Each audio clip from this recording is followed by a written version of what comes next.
अस्सलाम वालेकुम दोस्तों। तो आज के वीडियो में हम बात करेंगे कि यूट्यूब ने जो नई पॉलिसी जो है अपनाई है, यानी आपने जो है सारे के सारे टेक्स्ट जो भी आपकी इन्फॉर्मेशन है, तो वो यूट्यूब वाले जो है आपसे चाहते हैं, अगर आपके यूएस के अंदर नहीं रहते, अगर आप बाहर रहते हैं, तो आपने सारे के सारे इन्फॉर्मेशन जो है यूएस वाली सारी यूट्यूब वाले को देनी है।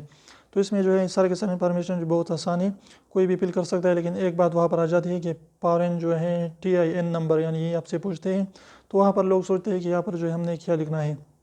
तो जी हाँ, अगर आप इंडिया में रहते हैं तो इंडिया में जो आपका पैन कार्ड नंबर है आपने वही देने हैं। अगर आप पाकिस्तान में रहते हैं, जो पाकिस्तान वाले जो है वो अपना CNIC नंबर जो है फॉरेन TIN की जगह वहाँ पर जो है दीजिए और वहाँ पर डैश भी लगाइए। तो इस तरीके से आपका जो है आसानी से आपका टैक्स इन्फॉर्मेशन जो है वो फिल किया जा सकता है। सिर्फ वही प्रॉब्लम थी, बाकी तो आपसे पूछते हो उसके बारे में आपने जवाब देनी है। और उसके बारे में यूट्यूब पर भी डिटेल वीडियो बन चुकी है, अगर आप वो देखना चाहते हैं तो वो भी आप देख सकते हैं। तो बस ये छोटी सी इन्फॉर्मेशन आपके साथ शेयर करना चाहता था।